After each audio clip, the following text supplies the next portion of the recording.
un escenario tan importante para ventilar ideas sobre educación, donde esperamos poder aportar pues nuestro granito de arena en este desafío de carácter planetario que representa la educación en el día de hoy. Muchas gracias para Axel, para Melina y todos los organizadores del evento por su amabilidad. Bien, yo vengo realmente hoy a hablarles de un experimento. Les voy a contar acerca de una experiencia que se ha adelantado en mi país, en Medellín, en Colombia, durante prácticamente un tercio de siglo. Vamos a empezar por un video corto.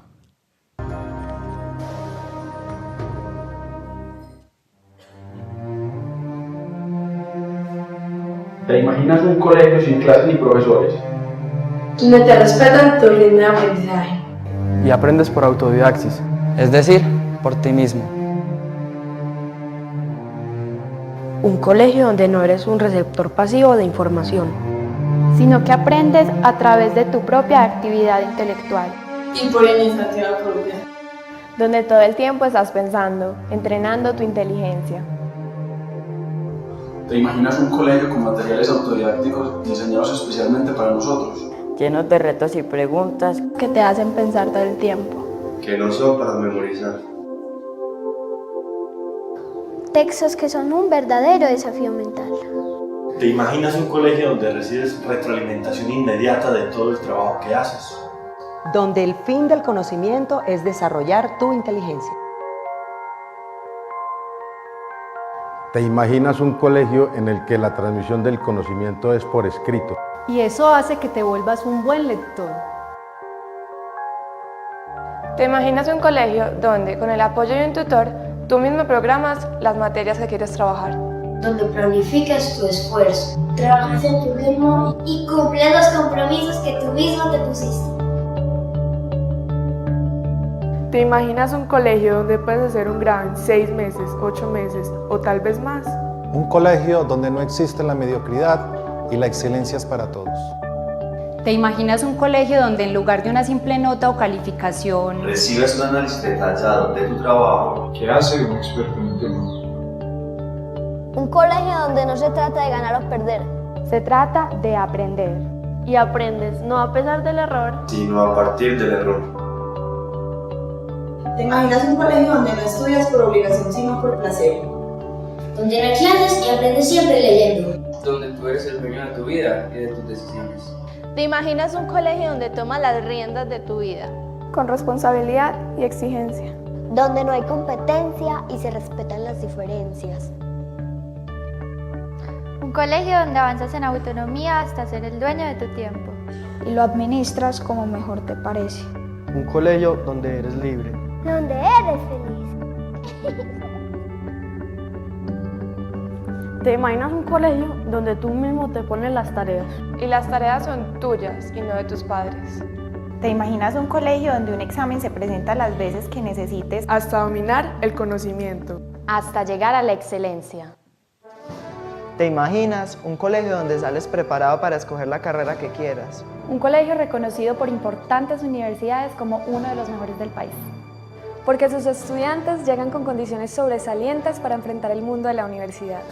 Llegan autónomos, responsables y con excelentes niveles de lectura y de inglés. Y listos para hacer grandes equipos de trabajo. Donde se valora a las personas por lo que son y no por lo que tienen. Un colegio así ya existe. No te conformes. Educación es perfeccionamiento interior. Progreso hacia sí mismo, realización espiritual. Colegio Fontán para los que no se conforman.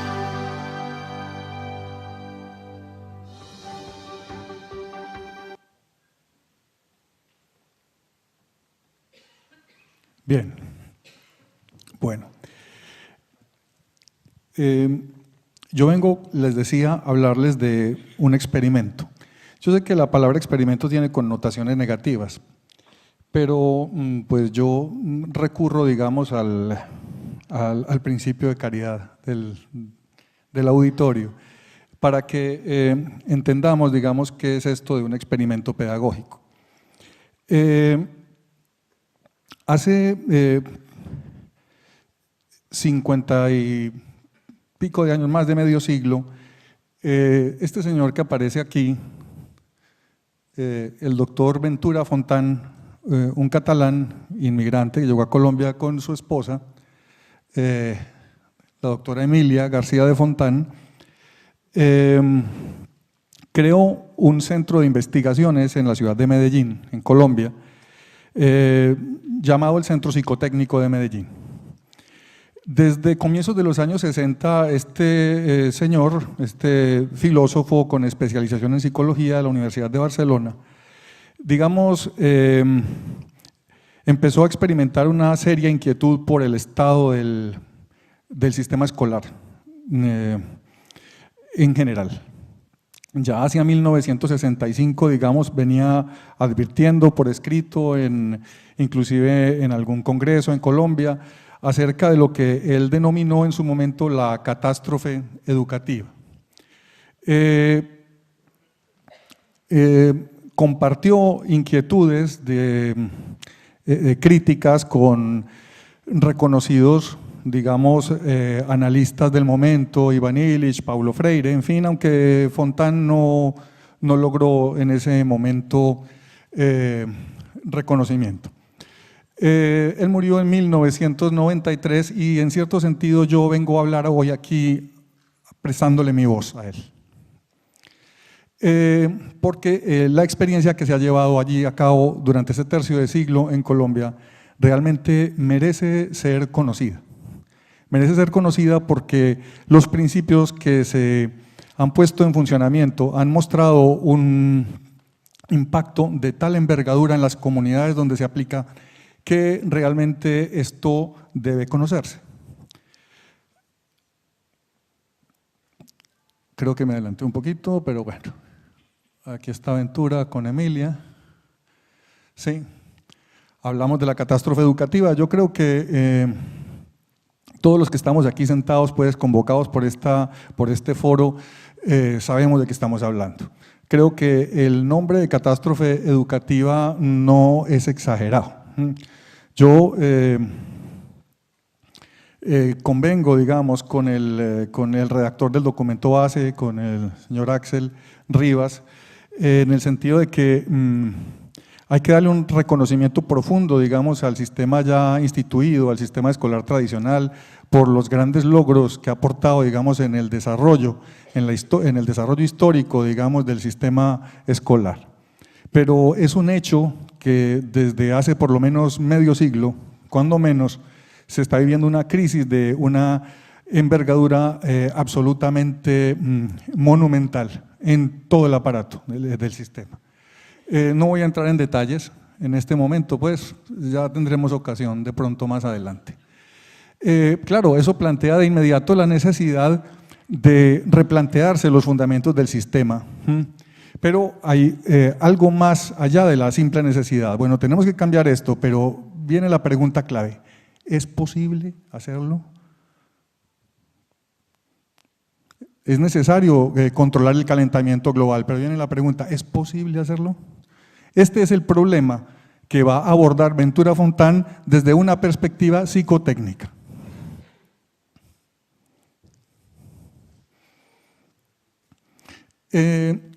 Ventura, digamos, nunca adoptó una perspectiva de análisis ideológica o política del sistema escolar.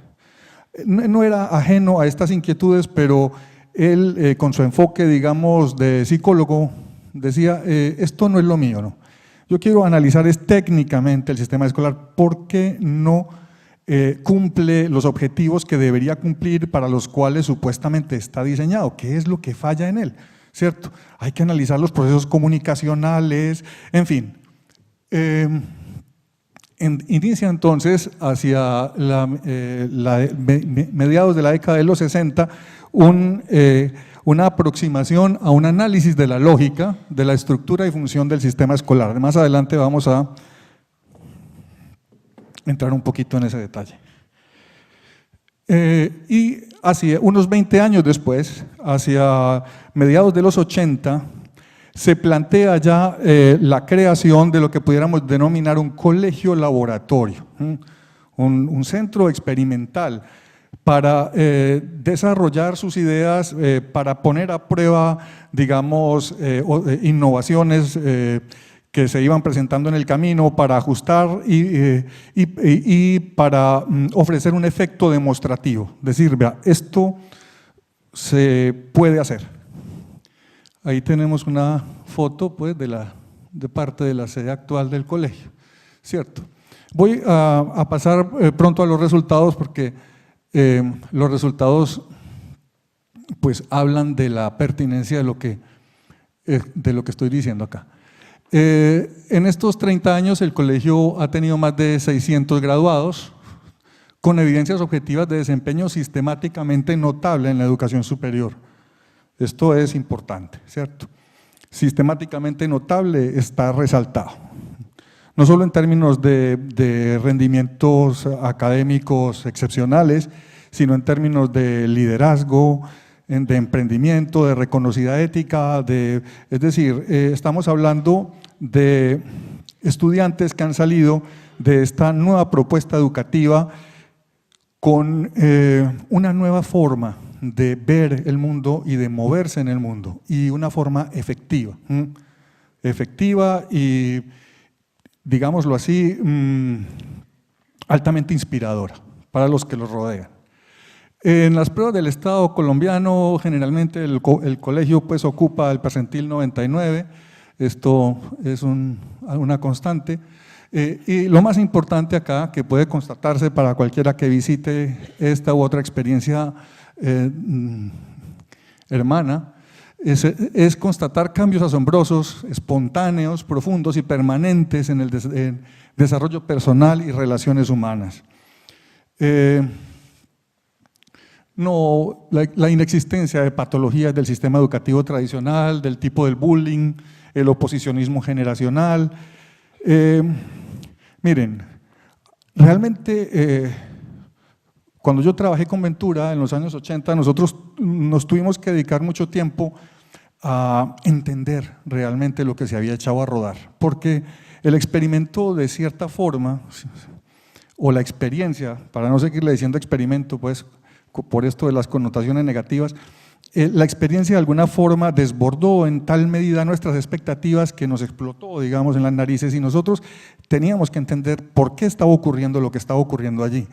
Fue entonces cuando nos metimos, en ese entonces yo estaba jovencito y era el colaborador directo de Ventura, a estudiar etología. Bueno, fundamentalmente detectamos unos cambios de una profundidad en la forma de relacionamiento de los chicos, no solo con la institución escolar, sino entre ellos mismos, con las generaciones de los mayores, que nos echaron abajo muchos mitos que todavía hoy en el sistema escolar, digamos, uno percibe vigentes.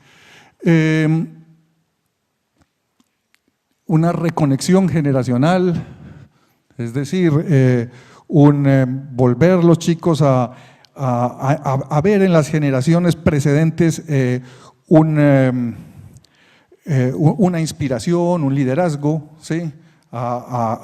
Se detecta en ellos un anhelo profundo, digamos, de orientación en la vida. No es como a veces nos hacen creer, digamos, las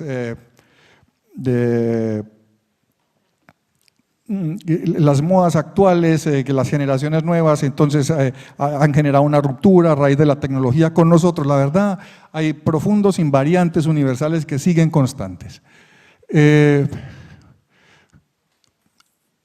Realización personal, apropiación de la civilización, es decir, la antigüedad del griego, la paideia, ¿cierto? El apropiarse del legado cultural de la civilización, excelencia y autonomía para todos. Este para todos está subrayado allí porque realmente constituye, digamos, uno de los rasgos más significativos de la experiencia. Es extraordinario observar cómo realmente tú puedes construir un ecosistema pedagógico en el cual puedas garantizar que el 100% de la población que pasa por allí, al terminar o culminar su ciclo, va a satisfacer las expectativas personales, familiares y sociales. Quiero decir, no es un determinado porcentaje, un 40%, no. Estamos hablando de para todos. Continuemos. Descripción, vamos a la descripción operativa del colegio. ¿Cómo? Primero, experiencias. Tenemos en primer lugar como una de las experiencias el Colegio Fontán propiamente dicho, pero esta experiencia no se ha quedado allí. Hemos tenido a lo largo de los últimos 25 años algunos experimentos en sectores, en otro tipo de sectores poblacionales. Aquí tenemos una fotografía de una iniciativa que se adelanta con las hermanas salesianas en Casa Mamá Margarita desde hace más o menos 25 años, con exactamente los mismos resultados. En los años 90 en Medellín, cuando estábamos apenas saliendo de aquellas situaciones dramáticas que nos tocaron a raíz pues, de todo el problema del narcotráfico y la cultura del sicariato, tuvimos o realizamos, adelantamos con el Estado unas experiencias en la comuna nororiental de Medellín con resultados, yo diría, más sorprendentes, porque lo que se puso en evidencia allí es que lejos de ser esta una iniciativa restringida o restringible a los estratos socioeconómicos elevados, cuando se iba a los sectores populares se encontraba mucha mayor acogida y era mucho más eficaz, mucho más efectiva, por razones que podríamos explicar, pero ahora, pues, bien. ¿Cuál es la clave o cómo opera este modelo o esta propuesta de sistema? En primera instancia,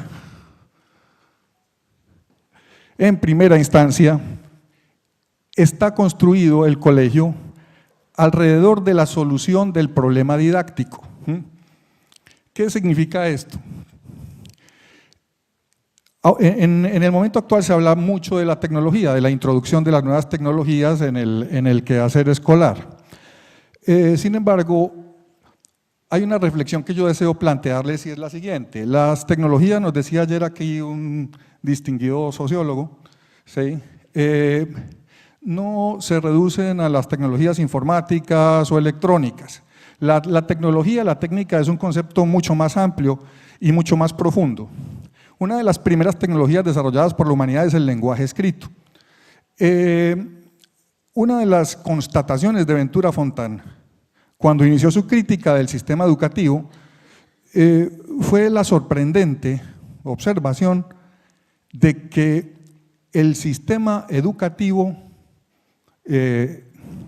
tradicional, después de prácticamente 5.000 años de haberse inventado la escritura, no había logrado incorporarla de manera activa como elemento o como tecnología didáctica. Esto es una de las paradojas inmensas del sistema escolar tradicional. Es un sistema construido para difundir la escritura que no usa la escritura o la usa de manera subsidiaria, de manera secundaria. Los libros de texto, la gran promesa surgida con la revolución de Gutenberg, generalmente no cumplen la condición mínima de ser accesibles para individuos que no han sido ya previamente iniciados en los conocimientos. Entonces necesitan lo que Ventura Fontán llamaba una pedagogía extrínseca, es decir, un maestro explicador que pueda tender un puente entre la mente impreparada del aprendiz y el nivel del libro de texto. Es decir, los libros no llegan por sí mismos a la mente de los aprendices. como si lo hace un video de YouTube, como si lo hace una película, como si lo hace una canción.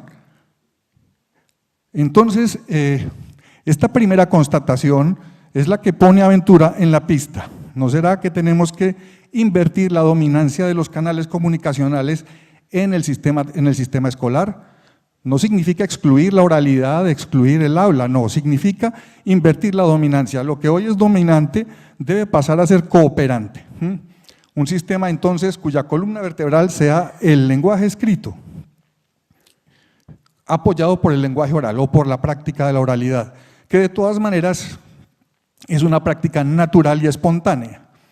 Sin embargo, para lograr esto, es preciso diseñar un nuevo tipo de herramienta. El texto capaz de lograr llegar por sí mismo al aprendiz no está desarrollado, no está construido. Esto fue lo que constató Ventura Fontán. Se mete entonces en el experimento editorial de desarrollar una línea de instrumentos autodidácticos a los que denominó TAUS, es el acrónimo de texto autodidáctico. Es un desarrollo de una innovación introducida en los años 50 por los conductistas, que se llamaba la instrucción programada, pero tomando en cuenta las críticas muy importantes hechas a la instrucción programada y los elementos nuevos que él estaba aportando, él desarrolla, da un paso más allá y construye una nueva generación de textos de tecnología autodidáctica. Sin embargo, hay que tener en cuenta esto, eso se trata solamente de una posible solución entre otras muchas. Simplemente lo que eso nos está mostrando es que es claramente posible hacerlo, como cuando se han inventado el antibiótico, digamos Fleming dice la historia, ¿sí? No es la panacea, no va a resolver todo, pero el antibiótico está mostrando un camino. Está diciendo, si puedes curar esto utilizando una sustancia química, pues de pronto podrás hacer lo mismo con otras muchas enfermedades utilizando otras. Bien, aquí vemos unos chicos. Y mi método está bueno. Es que a mí me gusta usar el método 5. Porque es que aquí me pidieron el método 4. Vale. ¿Dónde estaba el otro curso que no sabíamos cómo se llamaba? El de las pruebas. Ay, yo sé dónde está. Acá. ¡Mi método está bueno! ¿Puedo hacer algo siempre? Ay, todo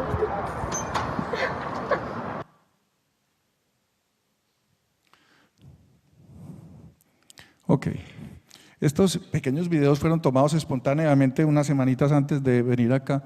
Simplemente la comunicadora salió a la cacería de escenas domésticas allí en el colegio. La segunda característica fundamental del sistema es la flexibilidad. Yo ordinariamente suelo presentarlas en sentido inverso, primero la flexibilidad y luego la autodidaxis. La flexibilidad consiste básicamente en esto. Miren, el lenguaje escrito tiene la característica de que respeta de manera instantánea el ritmo de aprendizaje o el ritmo de recepción de comunicación del aprendiz. Cuando tú estás leyendo un libro de texto o estás leyendo una novela, automáticamente tú mismo estás ajustando el paso. Tienes la capacidad de parar, puedes parar, puedes rebobinar el texto cuando así lo estimes. Si estás cansado puedes suspender, volver a caer en el punto que tú lo requieras, ¿sí? Pero esta inmensa flexibilidad, esta, digamos, asincronicidad que aporta el lenguaje escrito, demanda una alta flexibilidad del sistema. Vamos enseguida a mirar las dificultades más adelante que la implantación de un sistema de este tipo puede encontrar en el sistema educativo tradicional. Cuando hemos intentado ir, por ejemplo, a determinados colegios que nos han solicitado a nosotros la introducción de estas herramientas didácticas, la experiencia es más o menos la siguiente. Primero un gran entusiasmo de los docentes, luego lo mismo entre los estudiantes, pero al cabo de 15 días, 3 semanas, nos encontramos de pronto a los docentes rascándose la cabeza diciendo no, todo el mundo está feliz, están todos muy contentos los chicos, pero yo tengo un grave problema, yo tengo que entregar informes bimestrales en tal día y va a venir la Secretaría de Educación o va a venir el rector del colegio, si es que no lo tenemos de nuestro lado, ¿cierto? Y hasta ahí llega la experiencia, ¿cierto? Básicamente lo que pone de presente esto es que la variedad, digamos, de ritmos de aprendizaje de los estudiantes es absolutamente inmensa. Nosotros, no sé si algún día ustedes quisieran en sus aulas, en sus colegios, hacer simplemente el experimento de poner a sus chicos a trabajar en un texto, así no sea autodidáctico, e intentar observar el grado absolutamente inmenso de disparidad en los ritmos de aprendizaje de los chicos. Sí. Y en este sentido empezamos a encontrar una de las primeras condiciones que hacen aversivo al sistema tradicional.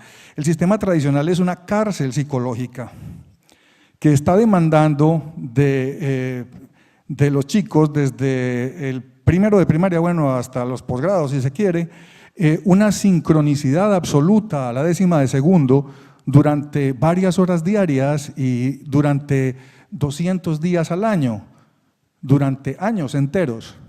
Obviamente lo que va a ocurrir en realidad es que la mente humana se va a evadir de esa cárcel y es lo que suele ocurrir.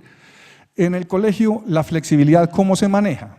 Se utiliza un calendario flexible. Un estudiante entra en cualquier época del año, puede empezar un grado hoy o mañana, termina grado en cualquier época del año también. La duración del grado escolar es variable, cada grado tiene un plan de estudios que cuando se cubre da lugar a la promoción del grado. Entonces un estudiante puede terminar un grado en 7 meses, en 9, en 1 año y medio, ¿sí? La media histórica nuestra es similar a la del sistema tradicional, aunque las variaciones o la dispersión es relativamente alta. O sea, no es raro encontrar un chico terminando un grado en 7, en 6 meses o también en 1 año y medio. No hay, por lo tanto, repitencia. Las vacaciones se pueden sacar en cualquier momento también del año, el colegio permanece abierto y hay flexibilidad horaria. El avance se da por logro de objetivos. El currículo, el plan de estudio está dividido en lecciones. Debo aclarar aquí que esta metodología de trabajo en los TAUs no es la única componente del colegio, estoy hablando solamente de la parte nuclear. A continuación procederé a comentar todos los dispositivos que rodean este núcleo didáctico. Pero en este núcleo didáctico, digamos, donde se desarrollan las asignaturas, digamos, más académicas, de mayor exigencia, la matemática, las ciencias naturales, las ciencias sociales, la lengua materna, la lengua extranjera. Cada asignatura está dividida en lecciones. Cada lección generalmente va acompañada de su material autodidáctico correspondiente y debe ser evaluada. Es evaluada, el chico mismo planea el momento en el cual va a tomar la evaluación. La evaluación debe aprobarse siempre con una nota mínima de 9. Hay un sistema de evaluación incorporado que no se limita a calificar, sino que envía un reporte o un análisis completo de cada trabajo del chico, de manera que si el chico no aprueba, al día siguiente encuentra en un formulario, en un registro que llamamos nosotros, en un cuadernillo, las anotaciones consignadas por su tutor, donde se dice exactamente, mira, estás fallando en esto, te sugiero que hagas esto, porque debes volver a presentar examen, seguramente una versión distinta de examen, el número de veces innecesarias, imprescindibles hasta aprobar la lección. Este punto es importante, es el de la evaluación por logro de objetivos. Es lo que garantiza la calidad académica, intrínsecamente. Un sistema basado en la autodidaxis demanda esto. Tú no puedes poner a un chico a trabajar un tema de álgebra, digamos, fracciones algebraicas, y el tema anterior, el previo, digamos, son 2 temas de factorización. Si llega a las fracciones algebraicas sin un dominio, cuando hablo de dominio es conceptual, pero también habilidad operativa, No puedes llevarlo con un 60 o con un 70% a caer en el TAU siguiente o porque simplemente el TAU siguiente no te va a funcionar, está presuponiendo lo anterior, ¿cierto? Bien. Trabajamos con un currículo, digamos, universal, no es un currículo clásico. Acá tenemos una pequeña fotografía, digamos, de la… como estos TAUs han sido tenemos un fondo editorial, les decía, de unos 350, 400 fascículos. Es un trabajo hecho con las uñas, como decimos nosotros, ¿sí? Realmente no hay un gran despliegue editorial, no existen los recursos, pero lo más importante es, apunta a lo que Ventura Fontán denominaba la motivación intrínseca. La motivación intrínseca es, mira, la motivación que debe recibir un sujeto, un aprendiz, en el acto de aprender debe provenir del mismo acto de aprendizaje y del contenido de lo que está aprendiendo, no de elementos accesorios. Si te ves obligado a ponerle fotografías de payasos en colores y todo, porque piensas que el texto es tan aburrido que si no pones eso el chico no va a aprender, ya perdiste. Nadie necesita en un texto de García Márquez o de Vargas Llosa pues una fotografía que lo ilustre, el solo relato debe tener la capacidad y tiene la capacidad, digamos, de engancharte. Eso, si no lo logras, entonces el texto no está funcionando. La parte fundamental entonces de la metodología autodidáctica tiene que ver con estructuras, digamos, discursivas dentro del texto, que son narrativas, a la vez mayéuticas y constructivistas. Esa es la ciencia del TAU. Aquí hay un ambiente de taller.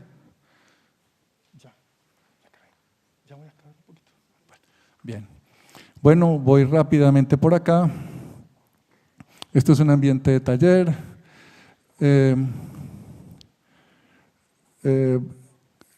Subrayaría aquí currículo implícito, que no lo he mencionado. Alrededor del núcleo didáctico, digamos, el núcleo didáctico simplemente consiste en el sistema de materiales autodidácticos acompañado de la malla curricular y toda esta serie de procedimientos que tienen que ver con la temática de estudio. Pero alrededor de todo esto en el colegio se construye, digámoslo así, un ecosistema pedagógico, ¿sí? Donde hay trabajo colaborativo, utilización de tecnologías complementarias, en fin. El sistema de alguna manera es un sistema abierto que se construye en torno de un núcleo, pero alrededor de él se pueden tejer múltiples propuestas. Aquí tenía, por ejemplo, a ver, ¿qué tenemos acá? Esto es una cosa interesante.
Esto es primero de primaria sin la tutora en el taller. Los chicos no estaban entrenados ni habían sido… Es decir, aquí vuelvo a un punto que había mencionado con anterioridad y tiene que ver con esto. Yo pienso que el mayor descubrimiento que reporta este experimento es que cuando se replantea la lógica del sistema escolar de esta u otras formas, yo conozco esta… lo que tú vienes a descubrir es que la naturaleza humana sigue intacta allí. Yo le decía a Melina Furman, ahí realmente es una reconciliación con con la máxima rusoniana, ¿cierto? El hombre nace bueno, la sociedad lo echa a perder. La autonomía no es un proceso que deba realmente construirse de una manera ardua. Nosotros tenemos que construir la autonomía en los chicos cuando vienen del sistema tradicional, y esa autonomía espontánea, el deseo de conocimiento, el deseo de cooperación han sido previamente deconstruidos por el sistema, y a nosotros nos toca hacer nuestro trabajo remedial. Pero si tú pones a los chicos en un entorno de aprendizaje apropiado, donde sobre todo se respete por encima de todo su propio ritmo de aprendizaje, vas a encontrar que de manera natural esas tendencias maravillosas del ser humano, esas tendencias a explorar, a cooperar, van a florecer. Yo quisiera tener más tiempo para mostrarles otro tipo de evidencias de cómo esto produce, por ejemplo, pues, un cambio total en las relaciones humanas, unos altos estándares de logro y de realización personal en los chicos, pero no sé si ya se me acabó el tiempo, ¿vale? A ver, ¿qué me quedó por acá en el tintero? Bien. Mi tutor. Este esquema tenía que ver con los políticos, pero dejémoslo así. Bien.